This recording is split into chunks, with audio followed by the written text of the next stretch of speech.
Right. Hey, everyone. Welcome back to the deep dive. So you're here because you want to get right into it. You want to understand things quickly, but also thoroughly. And you're looking for those big aha moments without feeling like you're getting bogged down, you know? And today we're tackling something that, well, it might sound kind of academic at first, but it's actually really super relevant to how we understand law, Hmm. how we think about law. And yeah, we're basically going to be acting as philosophers for a little bit. We're going to be looking at the fundamental questions that are behind this thing we call legal interpretation. Yeah, that's right. You can think of this deep dive as like equipping you with the philosophical toolkit for understanding the whole legal landscape. I like that, a toolkit. Yeah, so we're really going deep to the core of how we make sense of legal texts, right? Things like statutes, constitutions, contracts, wills, all that stuff. Now, on the surface, it might seem pretty straightforward. Oh, we just read the words and that's it. But trust me, once you start digging a little deeper, you realize there's actually some pretty deep disagreements and controversies about the quote-unquote right way to interpret law. Yes, exactly. Yeah, and it gets really, really interesting.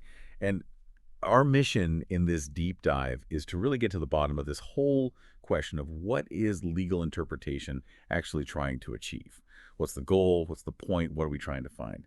And to help us with this, we're going to be drawing on the Stanford Encyclopedia of Philosophy's entry on legal interpretation. So really top-notch stuff. And we're going to be unpacking some of the different philosophical viewpoints on this topic. We're going to be looking at what judges, lawyers, legal theorists, what are they really aiming for when they're doing this thing called interpreting the law? Yeah, and you might be thinking, okay, well, why should I even care about this whole philosophical angle? And the answer is that the methods that are used in legal interpretation, all those different techniques, approaches, frameworks that you might hear about, like textualism, purposivism, intentionalism, all of that stuff.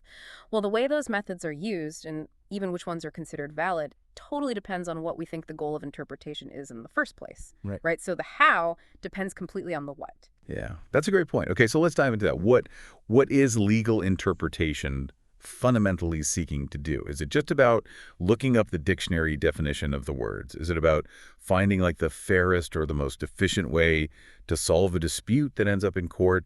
Or is it something even broader than that?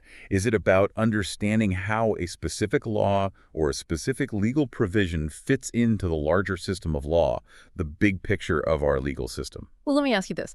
Imagine someone's, just like randomly performing surgery on people. Okay. Are they practicing medicine?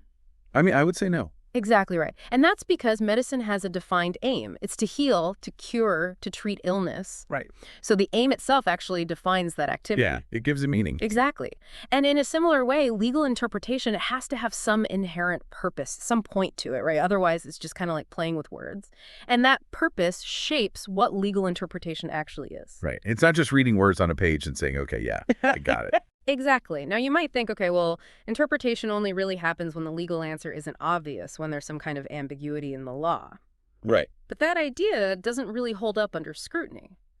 Because for one thing, if you look at major theories of legal interpretation, like textualism, which we've talked about before, that focuses on the plain meaning of the legal text, or intentionalism, which looks at the lawmaker's intent, well, those theories offer approaches for all legal questions, not just the ones that seem really tricky or confusing. So it's not like we only resort to interpretation when we're stumped. Precisely. And here's the other thing. What one person considers clear, another person might find totally ambiguous. Right. Right. So if interpretation only happened when things were unclear to someone, well, then it would become totally relative to whoever the interpreter is, which wouldn't provide a very stable foundation for law. Here's something that I find really fascinating. Even though this question of the aim of interpretation seems so basic, it seems like it should be the first thing we all agree on before we start arguing about anything else. Well, the philosophical literature on legal interpretation, it often kind of skips over this fundamental question. People jump straight into debating about which methods are better, which methods are worse, without first really stopping to agree on, okay, well, what are we even trying to do with these methods in the first place? Yeah, like what's the point of all these tools? What are we building? Right. Are we trying to build a house or are we trying to paint a portrait? We need to figure that out first. It's a really great point. Okay, so let's look at some of the main contenders for what legal interpretation is really trying to find. And I think it makes sense to start with the one that seems the most straightforward, and that's the idea of linguistic meaning. This is basically saying that when we're interpreting a law, we're just trying to understand what the words themselves mean. Yeah, that's definitely a very common assumption. You Mm. hear it all the time in legal arguments, in courtrooms, in scholarship. It's this idea of what does the text actually say? And both sides in a legal debate, they'll often claim that they're simply trying to uncover the true meaning, the one true objective meaning of the legal text. And the core idea here is that the law's meaning is contained in the dictionary definitions of its words. Okay, but the word meaning itself can be pretty slippery, can't it? Like, what do we even mean when we say meaning? Yeah, you're absolutely right. And the Stanford Encyclopedia article points this out, that the word meaning it can actually be used in all sorts of different ways. Sometimes when we say meaning, we're talking about implication, right? Yeah. Like, what's the meaning of this new policy? What are the consequences? Sometimes we use it to talk about significance, like what's the meaning of life? But in the context of legal interpretation, at least initially when we're first starting to think about it, we're really focusing on a specific type of meaning called symbolic meaning. And this is basically the information that's being conveyed by language itself. And within symbolic meaning, there's a further subset called linguistic meaning. And you can think of linguistic meaning as like the basic semantic content of the words themselves. What are the words actually communicating? So we're talking about like the plain, ordinary, everyday sense of the words. Yeah, generally, yes. But even here, even when we seem to be agreeing that we're looking for the plain meaning of the words, well, even here, the agreement can be kind of misleading because people use the word meaning so loosely, and they can end up mixing up the linguistic meaning of a provision with how that provision actually functions within the whole legal system. It's kind of like saying that we're all aiming for transportation, right? But one person is thinking of a bicycle and the other person's thinking of like a spaceship. Right. Yeah. Those are very different things. Right. They both get you from point A to point B, but in very different ways. And this is really important when we start talking about different schools of legal thought. For example, the new originalists, who focus on the original understanding of the U.S. Constitution, they talk a lot about meaning, don't they? They do. Mm-hmm. Yeah. Meaning is like their bread and butter, it seems. Right. But when you actually start to analyze what they mean by meaning, well, it's not always totally clear that they're only talking about linguistic meaning.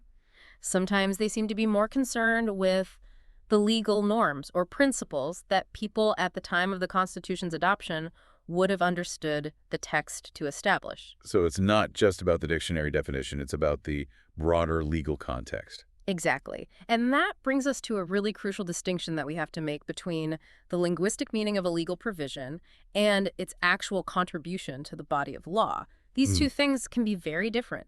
And to just assume that they're always the same thing, that the plain meaning automatically tells you what the law is, well, that's actually a very significant philosophical move. Yeah, because the words themselves don't always tell the whole story. Right. And there are actually strong arguments against this idea that legal interpretation is only or even primarily about seeking linguistic meaning. If you look at many prominent legal theories, they don't really put linguistic meaning at the center. Take purposivism, for example. This theory is all about trying to figure out what the purpose of the law is. What was it trying to achieve? What problem was it trying to solve? Some forms of intentionalism, similarly, they're trying to get into the minds of the lawmakers and understand what they intended to achieve. Even Ronald Dworkin's theory, which is hugely influential, and various pragmatic approaches to legal interpretation, they all go beyond simply looking at the plain meaning of the words. Because if all legal interpretation did was give us the dictionary definition of the words, well, it wouldn't actually get us very far in resolving real-world legal disputes. We would still need to take that linguistic meaning and figure out how it translates into a concrete legal outcome. So finding the dictionary definition doesn't automatically tell us who wins the case or what the legal consequences are. Right. It might give you a starting point, but it doesn't necessarily settle the matter. Now, of course, there are people who argue that linguistic meaning should be the primary goal of legal interpretation. And they have some arguments to support that. One common argument is this idea that the word interpretation itself just inherently means finding meaning.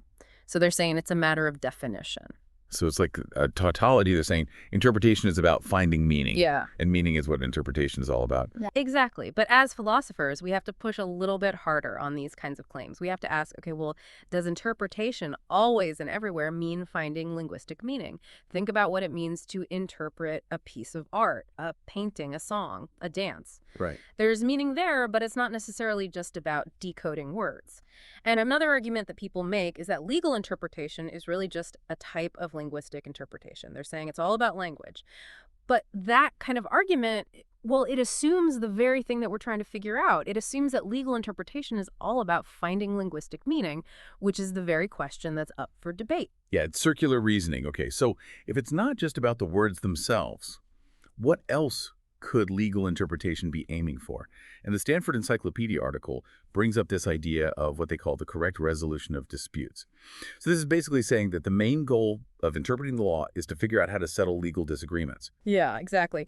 From this perspective, the core function of legal interpretation is to provide answers to specific legal questions that come before courts or other legal decision makers. Like, if two people are arguing over a contract, we need to interpret the contract to figure out who's right. And that's how the dispute gets resolved. Right. And there are a few things that might kind of lend support to this view. One is that when you look at how legal interpretation actually happens in practice, it can often seem very open-ended. Judges and lawyers, they'll consider all sorts of arguments, they'll look at precedents, they'll consider the consequences of different interpretations, they'll bring in policy considerations, all this stuff. And sometimes when we evaluate different methods of interpretation, we ask, okay, well, your method seems to lead to the most just outcomes or the most fair outcomes or the most efficient outcomes. So it's like we're focusing on those practical results, those real world consequences of how we interpret the law. So it becomes less about abstract meaning and more about achieving concrete outcomes in legal cases. Yeah, that's the gist of it. However, this view, this dispute resolution view, it also has some problems. For one thing, if resolving disputes is the only aim of legal interpretation, well, then what about all the legal interpretation that happens outside of courts? Like, what about when legal scholars are debating the meaning of the Constitution? What about when lawyers are advising their clients on how to understand a contract before any dispute has even arisen? Are they not doing legal interpretation? This view would seem to suggest that they're not, and that doesn't seem quite right. Right, it seems too narrow. Exactly. And here's a more fundamental problem. Resolving a dispute in court, it often involves doing a lot more than just figuring out what the law means. You have to figure out what the facts of the case are. You have to follow all the legal procedures, make sure everything's being done properly. And then there's the whole question of what remedies to apply, what consequences should follow from breaking the law, like what kind of sentence should someone get if they're found guilty of a crime. And those aspects of a legal case, well, our theories of legal interpretation, they don't really tell us much about how to handle all of that. Right, like if a judge is trying to decide on the right prison sentence, textualism doesn't really give them an answer, even if it helps them to figure out what the law is in the first place. Exactly. So if we define legal interpretation solely in terms of its aim to resolve disputes well, then it becomes way too broad. It ends up including all sorts of activities that our standard theories of legal interpretation don't even address. So that doesn't seem quite right either. Okay, so we've looked at linguistic meaning and we've looked at this idea of resolving disputes. The third option that the Stanford Encyclopedia article presents is this idea that legal interpretation seeks to understand what they call a provision's contribution to the content of the law. So this is getting a little more abstract, but it also seems like it might be more comprehensive. Yeah, it definitely is more abstract, but it's also becoming a more and more popular way to think about legal interpretation among legal scholars. And the basic idea is that when we interpret legal texts, we're really trying to figure out how specific legal events like the enactment of a statute or the ratification of a constitutional amendment, how those events actually change the law itself. So linguistic meaning is still important here, right? Yeah. Because the words are how those changes are communicated, but the ultimate goal is to determine what the law is as a result of those specific legal actions. So we're trying to understand how the law is shaped and how it evolves through these legal texts, through these legal events. Exactly. And one of the nice things about this view is that it fits really well with the fact that legal interpretation so often needs to resolve disputes, because judges are generally supposed to apply the law as it does not make up new law. So this focus on the content of the law, it gives judges a solid foundation for resolving disputes. And it also avoids the problem of the dispute resolution view that we talked about before, because it doesn't try to lump all these different legal activities together into one big category. It focuses specifically on figuring out what the law is. And that's what makes it a more theoretically unified and satisfying way to think about what legal interpretation is all about. Yeah, because if we just said that legal interpretation is anything that a lawyer or a judge does well, that would be a pretty messy definition, wouldn't it? Yeah, it wouldn't really tell us much. So by focusing on the content of the law itself, we get a clearer picture of what legal interpretation is really trying to achieve. Okay, now some people might object to this view, right? They might say, hey, wait a minute, courts and legal experts, they often seem to be doing more than just trying to identify the existing law.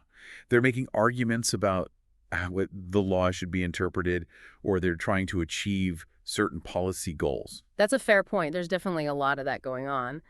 But I think it's worth noting that particularly in movements like textualism and originalism, which we've talked about a lot, there's a really strong emphasis on this idea that the primary goal of interpretation should be to accurately identify the content of the law as objectively as possible. So it's about trying to put aside your own personal preferences and just figure out what the law actually says. Right. And even the new originalists who we mentioned before with their focus on the public meaning of the Constitution, well, you could argue that what they're really trying to do is to understand the content of the law as it was originally understood. Even if they're using the term meaning, they might actually be talking about the content of the law itself. Yeah, that's a really interesting way to think about it.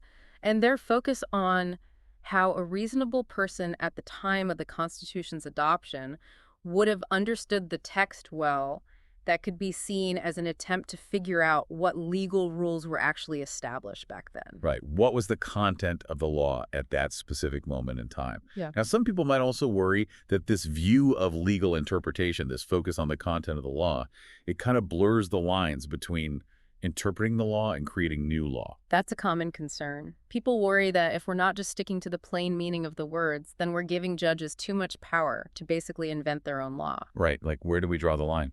But I think as philosophers, we can recognize that just because there's uncertainty in the law, that doesn't necessarily mean that there's no right answer or that the law is completely indeterminate.